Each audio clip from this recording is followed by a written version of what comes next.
नमस्कार शेतकरी बांधवांनो, पीएम किसान सन्मान निधीचा 21वा हप्ता मिळाल्यानंतर आता महाराष्ट्र राज्यातील शेतकऱ्यांना फक्त एकच आतुरता आहे की नमो शेतकरी महासन्मान निधी योजनेचा 8वा हप्ता कधी जाहीर होणार आहे। आणि या 8व्या हप्त्यासंदर्भात शेतकऱ्यांमध्ये खूप मोठी आतुरता पाहायला भेटत आहे।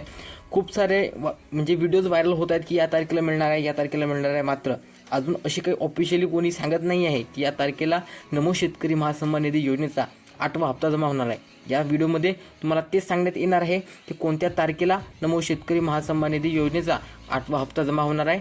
त्यासाठी शेतकऱ्याला काय कामं करावी लागणार आहेत, सोबतच जे 6 लाख शेतकरी या हप्त्यासाठी अपात्र ठरणार आहेत त्यांची यादी तुम्ही कुठे पाहू शकता किंवा पात्र शेतकरी यांची यादी तुम्ही कुठे पाहू शकता, सर्व अपडेट आपण आजच्या व्हिडिओमध्ये पाहणार आहोत। मित्रांनो, जास्त मोठा व्हिडिओ नसणार आहे, 2 मिनिटात आपण आपला खेळ आटपूया मित्रांनो। तर तुम्हाला सांगतो की अजूनही राज्य सरकार किंवा केंद्र सरकारकडून असा ऑफिशियली मित्रांनो GR आलेला नाही आहे की GR मध्ये अशी माहिती दिलेली असणार की नमोचा 8वा हप्ता कधी मिळणार आहे। जेवढे पण तुम्ही न्यूज बघत असाल किंवा आर्टिकल बघत असाल, या आर्टिकलद्वारे अशी माहिती देण्यात येत आहे की या डिसेंबरमध्ये आपल्याला हप्ता जाहीर होणार आहे। आणि मित्रांनो, खरं आहे डिसेंबरमध्ये हप्ता आपल्याला मिळणार आहे, पण तो कधी तो तुम्हाला सांगतो 20 तारीख ते 25 तारखेच्या दरम्यान।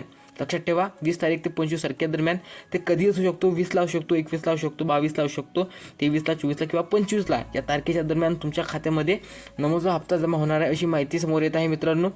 सोबतच त्या काही दिवसांमध्ये तुम्हाला GR पाहायला मिळणार आहे। तो GR आल्यानंतर या 20 च्या 25च्या मधातच तुमच्या खात्यामध्ये नमो शेतकरी महासन्मान निधी योजनेचा 8वा हप्ता हा जाहीर होणार आहे। योजनेचा जी रक्कम असणार आहे ती 2000 असणार आहे, कारण की खूप सारे शेतकरी म्हणतात की रक्कम वाढ।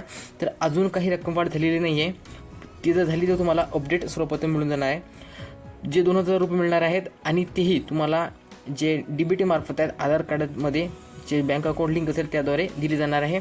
आणि राहिली गोष्ट मित्रांनो, जे 6 लाख शेतकरी अपात्र ठरलेले आहेत ते आहेत मित्रांनो, जे त्यातमध्ये काही शेतकरी मृत पावलेले असेल, त्यांची KYC झालेली नसेल किंवा काही कारणावश कोणतं ना कोणतं डॉक्युमेंट कमी पडलेलं असेल, तुम्हाला पीएमचा 21वा हप्ता मिळाला नसेल तर तुम्ही सुद्धा त्या यादीमध्ये येता मित्रांनो, ज्यामध्ये शेतकरी अपात्र करण्यात आलेले आहेत।